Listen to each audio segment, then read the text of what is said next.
రెండేళ్ల నమ్మకం, అభివృద్ధి, సంక్షేమంపై ఇంటింటి ప్రచారం నిర్వహించిన తెలుగు తమ్ముళ్లు. అన్నమయ్య జిల్లా పుంగనూరు పట్టణం హనుమంతరాయ దిన్నె వద్ద వెలసి ఉన్న శ్రీ ఆంజనేయ స్వామి ఆలయంలో ప్రత్యేక పూజలు నిర్వహించి రాష్ట్ర ప్రభుత్వం ఏర్పడి రెండేళ్లు పూర్తయిన సందర్భంగా కూటమి నాయకులు ఇంటింటి ప్రచారం నిర్వహించారు. ఈ సందర్భంగా టీడీపీ నేత శ్రీకాంత్ మాట్లాడుతూ, సీఎం చంద్రబాబు, నియోజకవర్గ ఇన్ఛార్జ్ చెల్లా రామచంద్రారెడ్డి ఆదేశాల మేరకు రెండేళ్ల పాలనలో అమలు చేసిన అభివృద్ధి కార్యక్రమాలు, సంక్షేమ పథకాలను ప్రజలకు వివరించినట్లు తెలిపారు. రానున్న రోజుల్లో పుంగనూరు నియోజకవర్గాన్ని అన్ని విధాలా అభివృద్ధి చేయడం జరుగుతుందన్నారు. ఈ కార్యక్రమంలో టీడీపీ నేతలు సివి రెడ్డి, దేశాది ప్రకాష్, ఇబ్రహీం, గిరిబాబు, సుబ్రహ్మణ్యం, బీజేపీ, జనసేన పార్టీ నాయకులు, కార్యకర్తలు పాల్గొన్నారు.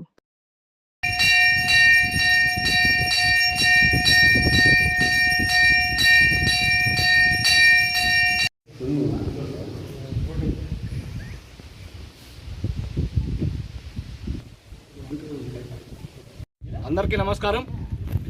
ఈరోజు ఆంధ్రప్రదేశ్ రాష్ట్ర ప్రజల అభిష్టం మేరకు వారి ఆశీస్సులతో 2024 ఏర్పడ్డ కూటమి ప్రభుత్వం రెండేళ్ల పాలనను ముగించుకొని ప్రజల ముంగిటికి ఈరోజు వెళ్తున్న ఈ వినూత్న కార్యక్రమానికి శ్రీకారం చుట్టిన ఆంధ్రప్రదేశ్ ముఖ్యమంత్రి వర్యులు మాన్య శ్రీ నారా చంద్రబాబు నాయుడు గారు, అలాగే ఈ దేశంలో పెద్దన్న పాత్ర పోస్తూ ప్రధానమంత్రి మాన్యనీయ నరేంద్ర మోడీ గారి ప్రతినిధిగా ఆంధ్రప్రదేశ్ రాష్ట్ర శాఖ బీజేపీ అధ్యక్షులు మాధవ్ గారి నేతృత్వంలో, అలాగే తనెంత మొండివాడో, తన సంకల్పం ఏందో 2024 ఎన్నికల ముందు ఆయన ఏదైతే శపథం చేశాడో ఆయన శపథాన్ని మరొక్కసారి ప్రజలకందరికీ గుర్తు చేస్తూ ఆ హీరోయిజం ఎవరో కాదు, ఆంధ్రప్రదేశ్ ఉప ముఖ్యమంత్రి వర్యులు, జనసేన అధినేత శ్రీ పవన్ కళ్యాణ్ గారి నేతృత్వంలో కూడా ఈరోజు ప్రజల దగ్గరికి వెళ్తున్నాం. పూర్తిగా ఇది ప్రభుత్వ కార్యక్రమం. గడిచిన రెండేళ్ల కాలంలో ప్రభుత్వం చేసిన సంక్షేమ అభివృద్ధి కార్యక్రమాలను ప్రజల్లోకి తీసుకెళ్తున్నాం. ప్రత్యేకించి పుంగనూరు నియోజకవర్గంలో గడిచిన 15 సంవత్సరాలుగా ఒక నియంతృత్వ ధోరణిలో వ్యవహరించి ప్రజాస్వామ్యం కాదు వ్యక్తి స్వామ్యంలో పాలన సాగించిన ఒక పార్టీ ఈరోజు ప్రజలు పూర్తిగా పక్కకు పెట్టే సమయం ఆసన్నమైంది.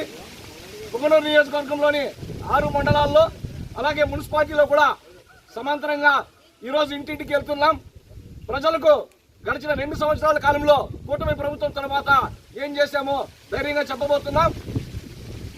15 సంవత్సరాల కాలంలో వాళ్ళు ప్రత్యేకించి కొన్ని వర్గాలను, కొన్ని ప్రాంతాలను చిన్నచూపు చూస్తూ సంక్షేమానికి, అభివృద్ధికి దూరం చేసినారు. కూటమి ప్రభుత్వం వచ్చినాక మేము ప్రత్యేకంగా అలాంటి ప్రాంతాలనే పూర్తిగా పరిగణలోకి తీసుకున్నాం. ఎక్కడైతే వాళ్ళకి మెజార్టీ రాలేదనో, ఎక్కడైతే ప్రజల మద్దతు వాళ్ళకి లేదని చెప్పో అభివృద్ధికి దూరం చేసిన ప్రాంతాలన్నీ గుర్తించినాం. ముందుగా ఆ ప్రాంతాల్లో ఈరోజు అభివృద్ధి కార్యక్రమాలు చేపట్టినాం. ప్రజలు 100% సంతృప్తిగా ఉన్నారని మేము భావిస్తున్నాం. ఇంకా చిన్న చిన్న సమస్యలు ఏమంటే గడప గడపకు వెళ్ళి ఈరోజు ఆ సమస్యను గుర్తించి ప్రభుత్వ పెద్దల దృష్టికి తీసుకెళ్తాం. రాబోయే రోజుల్లో ఒక సస్యశ్యామలమైన పుంగనూరుని, ఒక ప్రశాంతమైన పుంగనూరుని ఏర్పాటు చేసే దిశగా కూటమి ప్రయత్నం తర్వాత మేమందరం కూడా చొరవ తీసుకుంటామని తెలియజేస్తూ సెలవు తీసుకుంటున్నాం.